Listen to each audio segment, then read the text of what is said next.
Bogus Kunbi प्रमाणपत्रे रद्द करा, ओबीसी जनमोर्चाचा सरकारला अल्टिमेटम। महाराष्ट्र राज्यातील ओबीसी जनमोर्चाने राज्य सरकारकडे ठणकावून मागणी केली आहे की मराठा समाजाचा ओबीसी आरक्षणातील प्रत्यक्ष व अप्रत्यक्ष समावेश तात्काळ थांबवण्यात यावा। सांगली जिल्हाधिकारी यांच्यामार्फत मुख्यमंत्री व उपमुख्यमंत्र्यांना सादर करण्यात आलेल्या निवेदनात ओबीसी समाजातील प्रचंड नाराजी व्यक्त करण्यात आली आहे। दिनांक 29 ऑगस्ट रोजी ओबीसी जनमोर्चा कार्यकारिणी व जिल्हाध्यक्षांच्या मुंबईत झालेल्या विशेष बैठकीत या मागण्यावर एकमताने निर्णय घेण्यात आला होता। त्यानुसार सादर केलेल्या निवेदनात असे स्पष्ट करण्यात आले आहे की मराठा समाजाला मागासवर्गीय मानण्यास न्यायालयाने किंवा कोणत्याही अधिकृत आयोगाने मान्यता दिलेली नाही। अनेक आयोगांच्या अहवालानुसार मराठा समाज सामाजिक, शैक्षणिक आणि आर्थिकदृष्ट्या मागास नाही। ओबीसी जनमोर्चाच्या प्रमुख मागण्या: मराठा समाजाचा कोणत्याही प्रकारे ओबीसीमध्ये समावेश होऊ नये। 58 लाख मराठ्यांना देण्यात आलेली बोगस कुणबी प्रमाणपत्रे तात्काळ रद्द करावीत। न्यायाधीश संदीप शिंदे समिती घटनाबाह्य असून ती त्वरित बरखास्त करावी। मराठा कुणबी व कुणबी मराठा या पोटजातींना ओबीसी यादीतून वगळावे। जात प्रमाणपत्रे आधार कार्डला लिंक करावीत, जेणेकरून बोगस नोंदी रोखता येतील। सरकारी नोकऱ्यांमधील ओबीसी अनुशेष जागा तातडीने भराव्यात। या मागण्यांची तात्काळ दखल घेऊन 15 दिवसांच्या आत निर्णय घेण्यात यावा, अन्यथा राज्यभर तीव्र आंदोलन छेडण्यात येईल, असा इशाराही या निवेदनाच्या माध्यमातून देण्यात आला आहे। यावेळी विविध जिल्ह्यातील ओबीसी नेते आणि कार्यकर्ते मोठ्या संख्येने उपस्थित होते। यामध्ये यशवंत बाळासाहेब श्रीराम, प्रदेश उपाध्यक्ष, महाराष्ट्र राज्य धनगर समाज उन्नती मंडळ मुंबई, माजी महापौर नितीन सावगावे, माजी नगरसेविका सविताताई मदने, प्राध्यापक डॉक्टर शशिकांत कोळेकर, बाबासो कदम, संतोष कुंभार, तुकाराम गुरव, रुपाली कोळेकर, प्रेमलाताई साळी, पंडित कोळेकर आदींचा समावेश होता।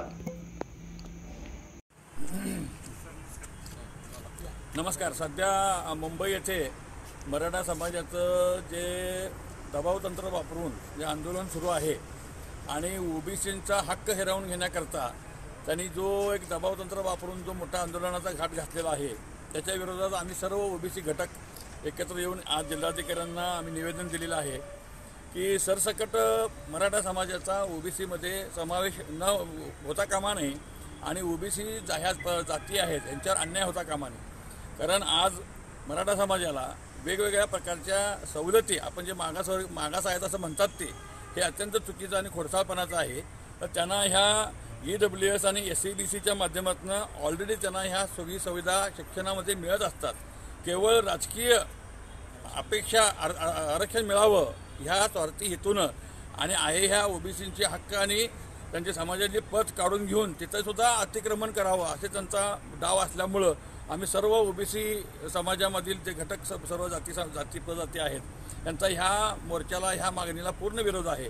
आणि शासनावर त्यांनी ज्या पद्धतीनं दबावतंत्र अवलंबलेलं आहे आणि त्याला शासनसुद्धा बळी पडायचा चाललेला आहे, तर त्यालाही सुद्धा आम्हाला शासनाला हे सांगायचं आहे की आम्ही सगळे ओबीसी घटक एक आहोत आणि प्रत्येक जिल्ह्याच्या तालुक्याच्या ठिकाणी आमचा हा सगळा ओबीसी घटक एकत्र येऊन जिल्हाधिकाऱ्यांच्या तहसीलदार कार्यालयावर मोर्चा किंवा आंदोलनं करून आम्ही त्यांच्या मराठा समाजाच्या सरसकट कुणबी म्हणून दाखले मिळण्याकरता आमचा तीव्र आणि तीव्र विरोध राहील। सध्या महाराष्ट्रामध्ये जे मराठा समाजाचं मुंबईमध्ये आंदोलन सुरू आहे, या आंदोलनाची प्रमुख मागणी आहे आंदोलनकरांची की मराठा समाजाला सरसकट असं ओबीसीतूनच आरक्षण द्यावं। ओबीसीमध्ये ऑलरेडी 374 जाती आहेत आणि या जाती जमातींना अजून पाहिजे तेवढा न्याय मिळाला नाही।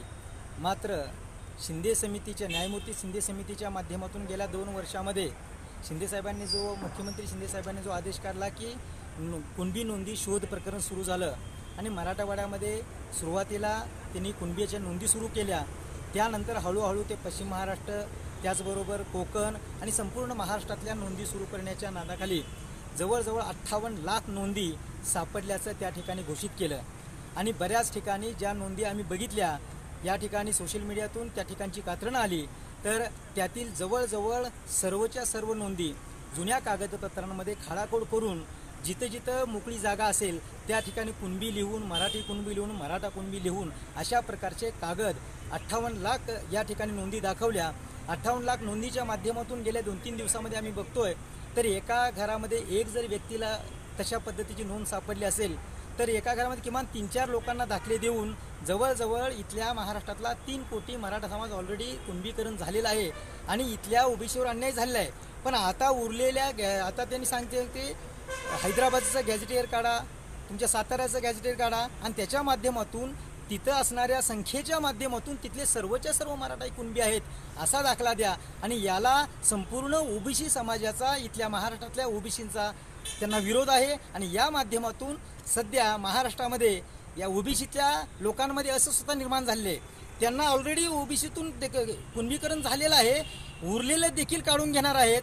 बऱ्याच ठिकाणी या ठिकाणी नव्याने केलेल्या बोगस नोंदीद्वारे लोकांना नोकऱ्या दिलेल्या आहेत आणि उद्याच्या येणाऱ्या इलेक्शनमध्ये जे ओबीसीला 56,00,000 जागा आहेत त्या जागांमध्ये जवळजवळ त्यांच्याकडेच उमेदवारी देण्याची काय पद्धत असल्यामुळं त्याही जागा आमच्या आता हे हिरावून घेण्याची शक्यता आहे आणि ते घेणार आहेत. आणि त्यामुळं आता आम्ही ओबीसीच्या सर्व संघटनांनी 2-3 टप्प्यामध्ये आंदोलन घेण्याचं ठरवलं आहे.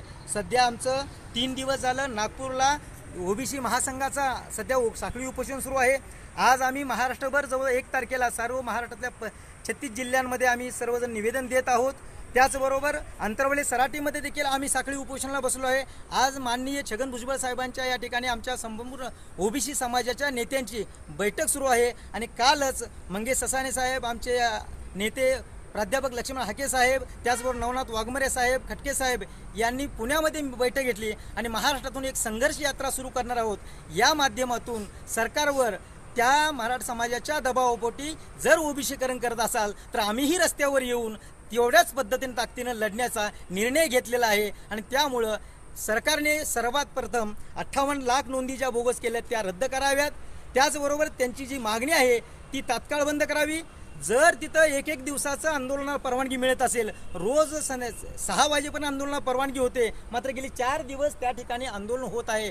आणि हे जर आंदोलन तिथं सरकारचं तिथं बेकायचं आंदोलन होत असेल तर त्याही आंदोलनावर कुठं सरकारनं चाप बसवावं लागेल. आणि आम्हाला संरक्षण देणं ही काळाची गरज आहे. नसेल तर ओबीसी समाज रस्त्यावर आल्याशिवाय राहणार नाही. एकच पर्व ओबीसी सर्व, एकच पर्व ओबीसी सर्व, एकच पर्व ओबीसी सर्व.